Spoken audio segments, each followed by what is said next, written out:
You know, lately political discourse in this province is being peppered with playground taunts. You know, nicknames that politicians are trying to make stick. So here's an example from this week's question period in Victoria. It starts with BC United MLA Renee Merrifield. And of course, we have the Premier as Condo King cashing in and taking home a $150,000 profit from his Airbnb condo flip. When they were on this side of the House, well, their finance minister managed to buy not one, not two, but 3 condos in the same building and flip them for almost $1 million, Honourable Speaker. That's results.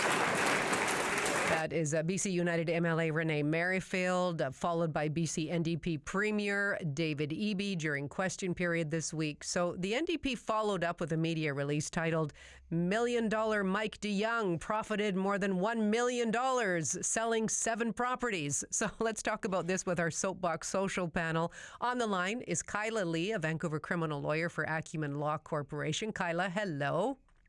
Hi, Gloria. I'm glad you can be here, or you can at least be on the line. With me here in studio is Mo Amir, host of the podcast This is VANCOLOUR. Mo, hello. Hi, Gloria. Okay, so Mo, these aren't the only nicknames that we've been hearing for provincial politicians that have been thrown around lately. What else are you hearing? Flip-flop Falcon is a big one, and I'm hearing it originally from the BC Conservatives, casting Kevin Falcon as a flip-flopper, and I've even seen the BC NDP start to adopt that moniker as well. So they're definitely, I mean, it feels like we're almost a year from an election, right? You'd think. Yeah, tick. We're almost exactly a year. So what do you think? Well, do these nicknames work politically? I think if they're clever enough, they can have a stickiness factor, because I think in politics, you are, one, trying to brand yourself and your party, but you're also trying to cast a brand on your opposition as well. And of course, it does kind of devolve into, you know, what I would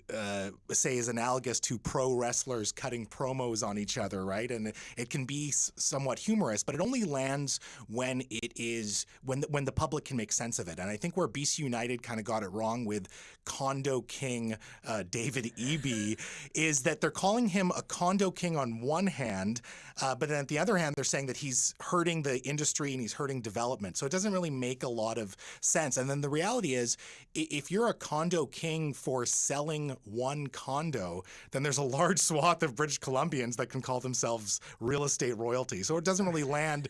But the $1 Million Mike thing does land, because Mike DeYoung apparently flipped a lot of real estate, which again, not very popular right now in the province. Okay, let's see if real estate royalty sticks, shall we? Kyla, what do you think of it all?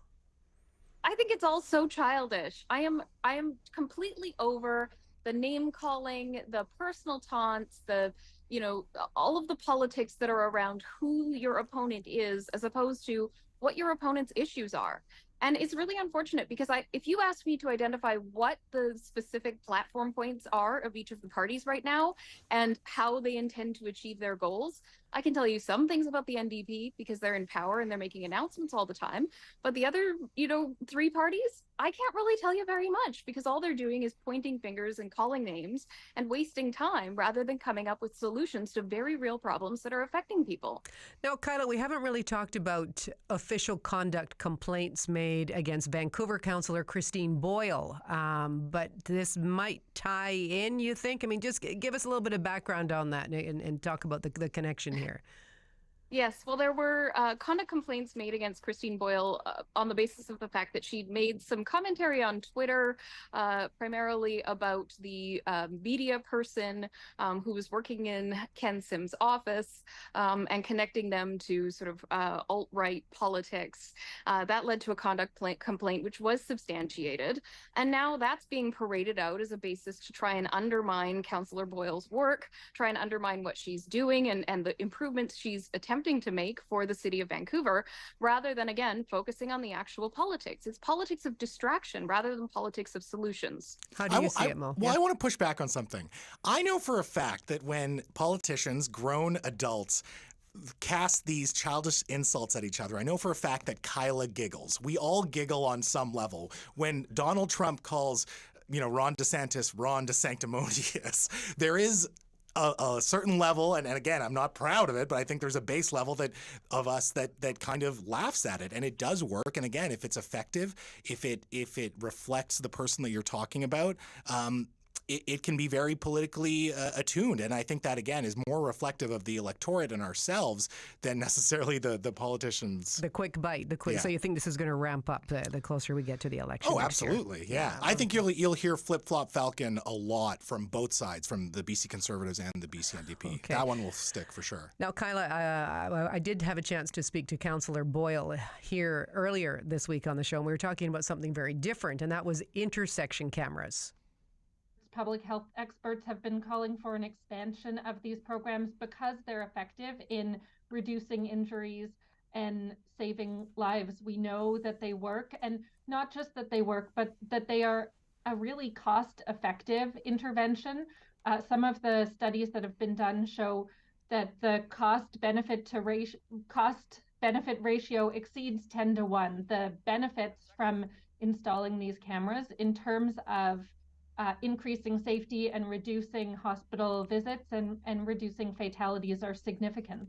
Okay, so that is Councillor Christine Boyle on the program earlier this week. So, Kyla, I mean, as a lawyer, I'm curious about your opinion here. So right now we have 44 intersection cameras in the city, either speed cameras or red light cameras. Councillor Boyle is proposing hundreds.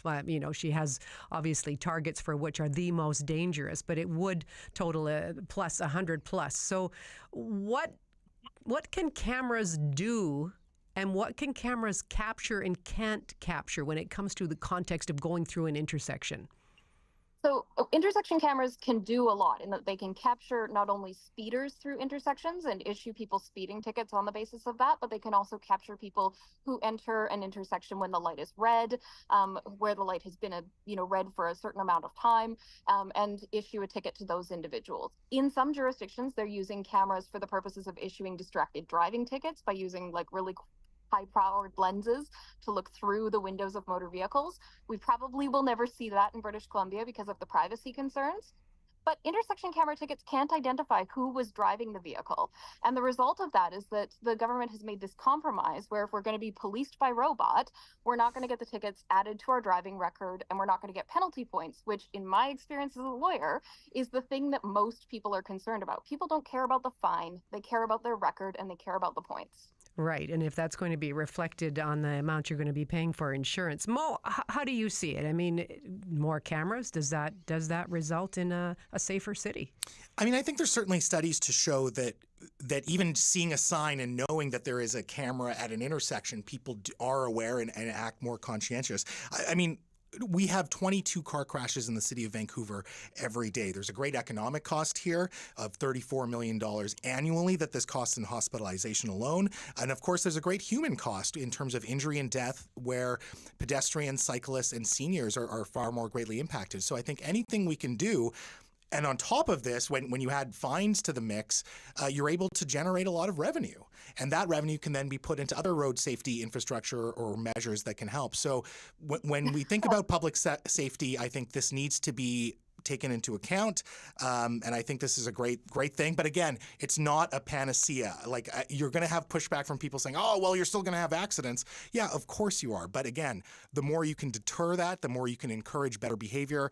I think it's a win. And hopefully council follows Christine Boyle's lead. Yeah, well, and ultimately the decision will be up to the province because this is a provincial jurisdiction. She didn't bring up cost. That's the one thing that I was trying to figure out. Of adding 107 cameras, how much will that cost? And again, it is a newer technology of dual cameras that can do the red lights and the speeding. So how much is that? And the added cost, of course, of running courtrooms, more tickets means more people disputing them, means more of a tax on our justice system as well. But you're loving that, Kyla. That's your wheelhouse. What are you complaining about? It does work. Hey, let's move on to something a little less life and death. Trick-or-treating, because by the time we next see you, Halloween will have come and gone. So, Kyla, what are your rules when it comes to giving out Halloween candy? Oh, everybody gets a huge handful of candy. I am that house that gives you way more candy than you need. But you must be in costume. If you are not in costume, then I will debate with you and I'll exercise all of my cross-examination skills to attack you for not being in costume. that there is a caveat to the rule, which is if your retort to me makes me laugh, I'll give you the candy anyway. And are you in costume while you're doing that and having these on the front porch or at the doorstep debates with 5-year-olds? No, I'm not in costume, and I will say that like some years I just turn out all my lights and hide in my bedroom because I don't want to give out candy, and I just eat it all myself.